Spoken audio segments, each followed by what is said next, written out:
Back to the Power 2 here on College Football Addiction. Another Black Monday.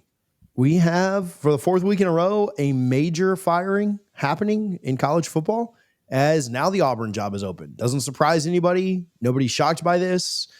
Icing on the cake, losing 10-3 against Kentucky. And without further ado, we go to Cole Thompson for the I Told You So. I mean, I'm not trying to say I told you so, but at the start of the year, we're not going to be buying a lot of stock into, and I was not sold on fixing his team was Hugh Freeze at Auburn. And who knew it took a 10-3 loss to Kentucky to be finally like, all right, we've hit a wall. We can't do this anymore. We have to hit reset. Hugh Freeze, his tenure at Auburn will be remembered for three main things that did not go his way. And they were three things that he promised when he was brought in from Liberty. The first is his offense was going to be dynamic. It was going to be innovative. It was going to be a unit that could easily put up points back in the SEC, and it was going to be able to turn the tide and put us in a position where we'd be successful. Auburn never had a scoring offense higher than 77th during his 3 years there. They had 1 year where they had a top 30 total offense, and a lot of those yards came on the ground behind Jarquez Hunter. And they never were great when it came to red zone efficiency. They were struggling, and the play calling never got out of circa 2015. And unfortunately, when you don't make the necessary changes and you are the play caller and the head coach, you get double the blame for it. The second thing was he was going to talk about the quarterback position. He was going to be able to bring Auburn back to a national prominence of quarterback play. He never did that. And it's not like that he didn't have opportunities to. He just didn't get the right quarterback. Never happened. You know, Peyton Thorne was one. The recruits that he brought in, whether it be Holden Griner, whether it be Hank Brown. You could also throw in Jackson Arnold this time around. You could throw in Ashton Daniels this time around. Just everything that you thought of never went right at the quarterback position. A position that he single-handedly talked about being one of his biggest strengths. And the third thing was that he was going to be able to build Auburn for a sustainable success when it came to recruiting. Now, that part he did do. Auburn on paper was a top 12 roster this past year. They had back-to-back top 10 recruiting classes. They had 3 straight top 15 transfer portal classes. They had everything that you could have wanted when it came to the identity of a team to be able to be competitive and fight their way to the finish line. But they constantly found themselves coming up short. And they constantly found themselves sitting further back and regressing even more than what we saw from the year prior. And when that becomes the case, and you have all this talent, and you have to ask yourself what's going wrong when you know how much you have at your disposal that is really promising, ultimately it leans back to the person who's in charge. Hugh Freeze, he finishes his career at Auburn 15 of 19. He's 6-16 in SEC play. He has one top 10 win, and it was over a Texas A&M roster. Top 15 win, it was over a Texas A&M roster in 4 overtimes.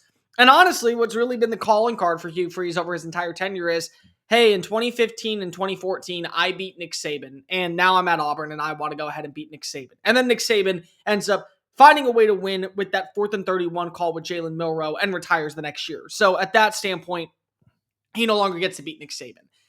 Auburn is a prime job. Auburn is a proud program. Auburn's a program that has the money and the resources to be able to put themselves in a position where they should be competing for national titles. And unfortunately, they swung and missed at the head coach. And they've done that constantly. They've done that when giving a brand new extension to Gus Malzahn. They did that when it came to the Brian Harsin move. And it did that once again when it came to Hugh Freeze as the head coach. Ultimately, you need to be able to hit reset. And to be completely transparent, boys, you got to nail this X hire. You cannot afford to find yourself in a position where, hey, we are once again 3 years from now going back to the well trying to find another name to lead Auburn, because in a day and age where the NIL packages and transfer portal moves are so prominent, you have to realize you're going to fall off the face of the earth and you're not going to be able to come back up. Texas and Oklahoma are now in the SEC. They're making strides. Ole Miss has turned the corner with Lane Kiffin, and I don't think that Lane Kiffin's leaving right now. Tennessee is right back to national prominence. South Carolina, every 2 to 3 years, is able to make some runs. Florida is going to try to fix its problems, and if they do, they have the resources to be able to compete. You also look at Georgia. They're not going away quietly. Mississippi State may end up turning the tides. You have all these other coaches that are being on open. You are very close to becoming the bottom dweller of the conference if you do not nail this hire. And unfortunately, you're in a hiring process where right now it feels like you're the 4th best job available, which means that the 1st, 2nd, 3rd option may all go ahead and turn you down to go elsewhere. And that's kind of where we are. We can talk about Hugh Freeze with this golf game. We can talk about Hugh Freeze, not putting more of an emphasis into the landscape of what was, his overall team, putting more of an emphasis onto this is kind of being like a hobby instead of an actual thing. Like, I get it. We could go that way. To me, what this came down to was three main elements. He made three promises at the start of his tenure that he was going to fix for Auburn. He delivered on one of them, but he wasn't able to develop the talent properly, and he failed miserably on the other two. Never got the offense humming, never found himself a quarterback, never was able to land the right quarterback. And the crazy part is, it's not like he didn't have the opportunity to. He just bet on these guys, and the guys that he bet on, he immediately hit, and they didn't hit. That was just it. He busted. It was like hitting with a 20 when you knew that you probably didn't need to go do anything with that. That's what we saw with Jackson Arnold, Peyton Thorne, and countless others. They always say that you shouldn't hire the opposite of your ex. You shouldn't date the opposite of your ex, right? Like when you move on. And it felt like Auburn tried to go with this sexy hire, guy that was successful in the SEC in the past, guy that had done good things with offense in the past, had beat Bama a couple of times in the past, had maybe revamped his career, revitalized his image at Liberty, and had success there too, which I'm very well aware of. And so I don't know that if you're Auburn, you should just immediately think like, oh, well, a big name's not going to work, a la James Franklin or Jimbo Fisher. I don't know, whatever, like a big previous name. But doesn't it just make the most sense to go Summerall? Like, because it doesn't feel like Florida is going to go that way. LSU's going to take their swing at Lane. Like, do you go get Summerall now before LSU can get to him? Does Summerall, like, does it matter because they try and wait till the end of the year? I mean, I don't know what Tulane's playing for at this point anyway, but like, not to take it off of Freeze. And so, Tom, if your question was going to be more on Freeze, we can bounce back and forth. But I mean, my biggest question is, isn't that the move that just makes the most sense to go get a program builder if you're Auburn? Maybe that's not the most sexy for their fans, but is that the way you would lean, Cole? Okay. So for me, there are three non-negotiables that you need for Auburn. Number one, you have to show me that you've been able to build an offense that is sustainable. That's just number one. And that could be as a defensive coach, but that could be as an offense coordinator. It doesn't matter. You have to show me that offense is going to be key because you constantly have a lot of pieces that currently are on your roster that now will be massively targeted in the transfer portal. I mean, Cam Coleman is going to make $2 million, whether that be at Auburn or at another school next year. Cam Coleman's a top 3 wide receiver in college football when he's at his peak. You got to be able to get him to feel like that he fits the system. Number two, you have to be able to show me that you can work with revenue distribution and that you're able to retain talent. That to me is a non-negotiable. You got to be able to not only recruit the right players, but also recruit the right coaches. Coaches that end up leaving your program to become offensive coordinators elsewhere or head coaches elsewhere, or they end up looking like a name that is on the rise. Like every single year we see 247 Sports and On3 come out with their, rising coaches at position groups. What did you look like underneath that staff? And number three, I think that you need to go offensive mind, but if you don't go offensive mind, you have to decide what's going to be the status of DJ Durkin. And I know that, Tom, you don't like DJ Durkin. I know a lot of people out there don't like DJ Durkin because of what happened out in Maryland. But the reason why Auburn right now is currently even in every single game, like Hugh Freeze said, we're close, is because your defense was awesome. And so Summerall's a defensive-minded guy. Summerall may want to bring in his own persona. Now, again, I think it's a right hire, and sometimes, it hits you dead in the face and you ask yourself, that's too on the nose. Okay, well, on the nose is not a bad thing. On the nose usually means that your intuition's pretty right. But he comes from the state of Alabama. He grew up in Huntsville. He has SEC ties. He coached at Ole Miss. He coached at Kentucky. He's going to be in the SEC next year at some school. Could be Arkansas, could be Kentucky, could very well be LSU. So you might as well go get the guy that you think is going to be a good fit for your program because he's a great fit in another program. But I understand if you don't want to go that pathway. I think that first you swing for Brent Key.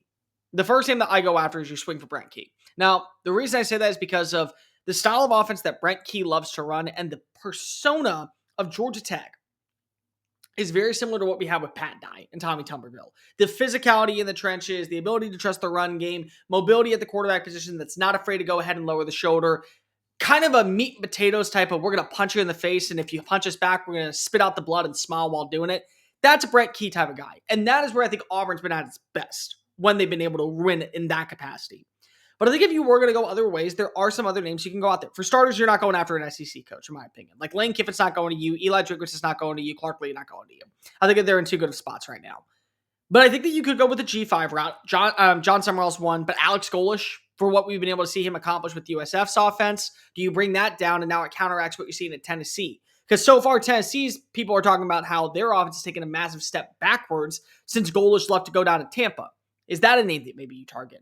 Do you go after a coordinator? I think both Will Stein from Oregon and Glenn Schumann from Georgia very well should be in the conversation because of what they've been able to build. The name that honestly I think that would be awesome, and I can guarantee you would keep DJ Durkin on the staff, Eric Morris at North Texas. And I don't think that's a very polished name right now and one that people would probably would probably golf over.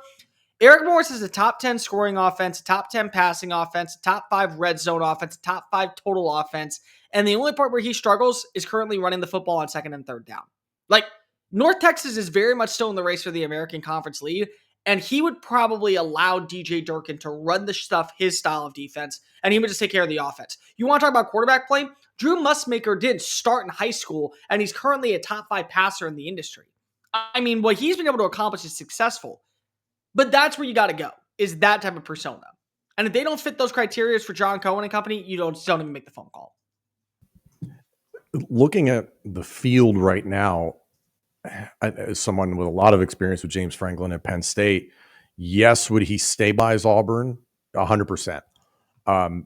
He is technically an offensive-minded head coach, but the way his offenses have played outside of the years of Saquon Barkley, no one would ever guess that about James Franklin. You'll have choir boys, you'll have a successful program, you'll have stability, you'll probably bump into all the same ceilings you're running into now. And I also think the irony of James Franklin as a potential hire is that even though he coached in the SEC and he loves to tell people that he did, it was before the NIL era.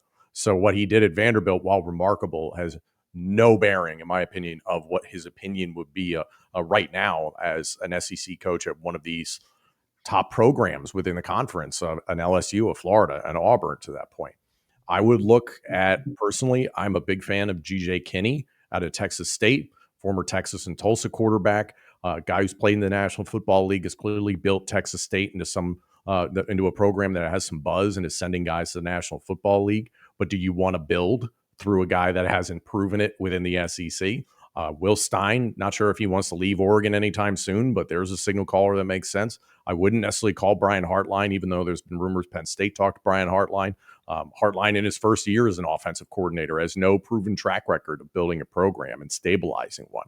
So this is tough for Auburn. I still think it's one of the premier jobs in college football, but at the same time, there's not a lot of coaches within that conference that are looking at it as a step up in terms of job opportunity. I get the perspective on DJ Durkin and sitting tight. There's something to be said about that, but it feels like they need to right the ship overall. And remember, this is a program that in the offseason just randomly decided to claim 7 national championships. I think this is not just a football program issue. This is an athletics department issue. And how many times have we said that about the SEC this year, guys? LSU, Florida, and now Auburn. We've said about Auburn for a while, but it just feels like there's more instability in the house than there is in the backyard.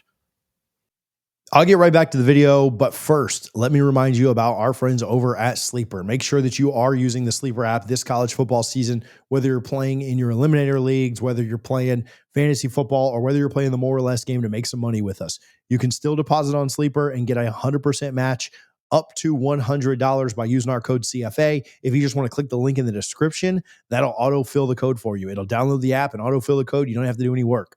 Put your info in, play the more or less game with us, go get the free plays and make some money with us. Make sure that you read their terms and conditions because terms of use do apply. Appreciate Sleeper for their support here on College Football Addiction. I wonder with these programs, I saw LSU come out and say their AD, I think their interim AD came out. Yeah, he said not broken. What did he say? Our expectation is to be in the playoff every year. We should be in the playoff every year. Yeah. I wonder what Auburn's, maybe Cole can answer this, and then I'll give a follow-up to it. I wonder what Auburn's true expectation is.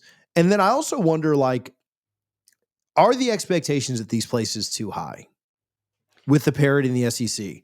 Maybe not at LSU, but Florida's never sniffed the college football playoff. And that's their expectation too, is to be competing for SEC titles and going to the college football playoff yearly. And I think that's maybe Auburn. Again, I'll have Cole answer that in a second when I wrap up my long-winded rant here. But I understand the investment level, but the math just doesn't math. Like there cannot be this many teams in the SEC. We'll talk about like how many teams. Well, I don't know if we'll get to that in our last segment or not. But like the SEC is going to get 4 or 5 teams in, and 5 might be a stretch because you kind of need specific scenarios to play out. And we'll talk about Notre Dame here in a minute, and then what happens with the Big 12? Do they get a second team and all this? There just aren't enough spaces. Right. Like, and so for all these programs to have this expectation of and I know that, Hugh Freeze and Billy Napier did not get close to the college football playoff. And so their situations may be a little different than LSU's.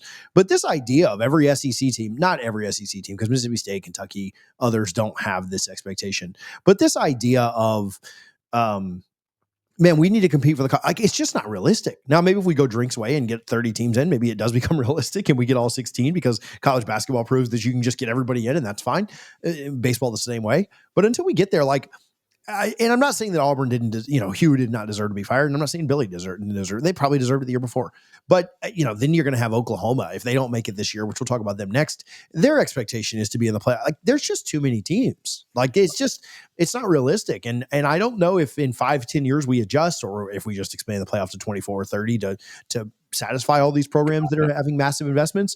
But it just feels unrealistic to have this expectation of like, yeah, we need to be in the playoff every year. How many times has LSU been in the playoff, Cole? Is it twice? Yeah, once. And they are the greatest team of all time. And they did it. Like Florida, you've never sniffed it. You've never been close. You've never even been a thought for the college they were close one year. They were a top 10 team, and they would have won the SEC title. They would have been in, but they were not. Right. They were never going to win the SEC title that year. And even that year, they went 8-4. They completely fell off the face of the map.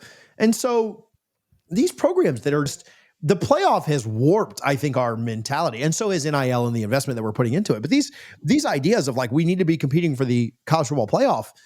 Yeah, we've in theory opened up access to the playoff, but like, I don't know. That's a fake thing anyway. Like, oh yeah, we really needed to be in there as the 10th or 11th seed. I don't know, man. I get so tired of hearing like our expectation is this. And I'm like, what is this based on?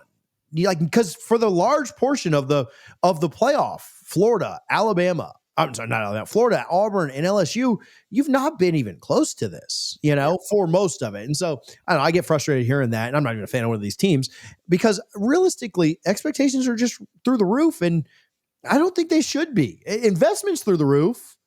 But everybody's invested. Like Bama and Georgia haven't like lowered their investment. And so, the haves and we're investing more money into these programs. But I mean, Alabama's investing the same thing and Georgia's investing the same thing. And, Ole Miss is investing the same thing. Obviously, there are minor differences between their spend, of course. But ultimately, the good programs are still just the good programs. And yeah, LSU should certainly be up in that top tier, I'm sure. But like, I don't know. I don't know if any of that made sense or not. But there's my rant for the day. I know that Tom has something to say, so I'll let him go before I answer the next question. No, I think the big rhetorical question to these fan bases like LSU, like Florida, like Auburn is when was the last time that you actually won an SEC title or a national title? And the answer most of them are going to give you is not during the modern NIL era of college football. There are a lot of expectations that are quote unquote old world. The year Auburn won the national title, Cam Newton was the best player in college football by a landslide, and they won a lot of games because of that. What have they done since? What have they proven since to get themselves into that conversation of top 5 programs in the country? Because that's really the conversation you're having, the top 4, top 3, top 2, that sort of thing. They haven't. And these programs have not adapted to the new era. I think that's very clear. Like, it's being able to have the money, but you're in a really nice neighborhood, but I'm paying for a crazy apartment and I have a Porsche out front, but I'm broke. It's a misallocation of funds a lot of times. And there's a lot of programs that have figured it out. And there's 20 times more that have not. I think I've told both of you guys this before. If I haven't, I'll make it clear again. I think Auburn's the toughest job in college football. I think Auburn far and away is the toughest job in college football because it is a fringe top 10 job when run accordingly. I think it is a top 15 job, no questions asked. Consensus. The problem is that where it is located in the United States, you are competing for recruits alongside with Alabama and Georgia, who have proven they can win And- national titles and conference titles on the regular. And They're also LSU and Florida State right there they're in their also your backyard, too. rivals. That's the other thing. Remember, before there was the SEC West and the SEC East, it's all every single year your in-state rival was Alabama and your co-conference rival was Georgia. So you always had to go up against them and you were always recruiting against them. Not to mention Florida, LSU, FSU, and then you got to throw in Tennessee a little bit as well. Yeah. So you're in a hotbed recruiting destination where you're usually not the first pick. And when you are the first pick, it comes down to being developed. On top of all of that, your boosters are meddling behind closed doors on so many different elements that they will basically make it an impossible task for you to ever find sustainability because of you constantly look at yourself as, well, I did this 1 year. I'm not allowed to have another year to be able to build. I'm not allowed to say, oh, well, if I take a step back,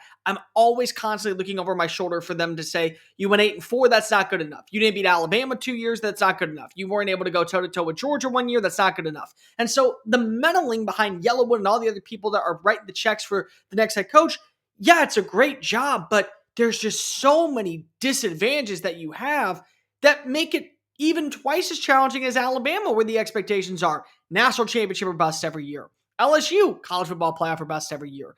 Because of you don't have the same results that Alabama and Georgia have. But the problem is that boosters think that you should have those results at this point. And because they think that you should have those results and you haven't gotten those results, absolutely, we're not going to give you a chance to fix it. Like every 3 or 4 years, it felt like that Gus Malzahn was going to be shown the door, and he saved his ass by beating Alabama. That was it.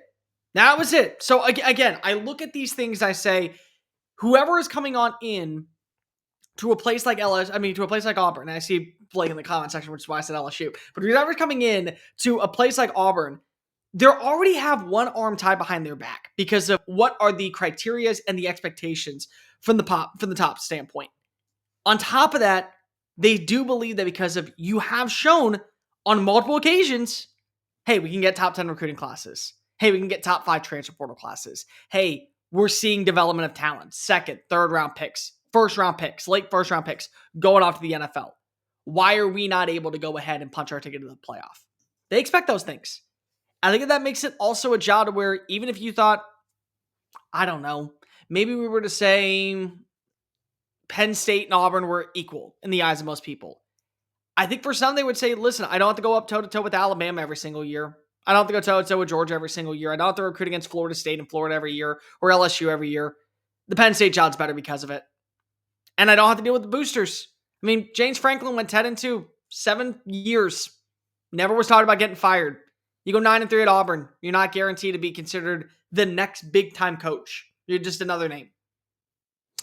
I'd have Penn State ahead. Expectations, quality of life all factor in. And the path to the playoff. Yep. I don't. And is the money that much better? I mean, Auburn will spend, but is the money that much better? It Penn depends on State will spend too. who it is. They'll pay fair market value, but a lot of these names we're talking about are guys that are up and coming. So why would you fork over north of $8 a year? Yeah, these guys guys paying somewhere all $10 million. I don't. Yeah, and the crazy amount of money they're still paying in terms of buyouts. Again, it all depends on who it is. If they're going to have 3 coaches right now that they're all paying buyouts to, and one will get off the books when they put the next one on. Yeah, because they'll finally be done with Gus. Mm-hmm. It's ridiculous, but it is what it is. I mean, in just my humble opinion, Auburn is a great job. Auburn is not a job, and honestly, and by the way, I'm just gonna make this clear: no one at Auburn should be like, "Oh, woe is me," how bad I have it. Like, you're freaking Auburn, act like it. Like, you're a top 15 program in college football, and you've proven constantly that you can compete for conference titles, like you have. But you also have to realize you're not where Alabama is. You're not where Georgia is. You're not even right now where Ole Miss is or LSU is.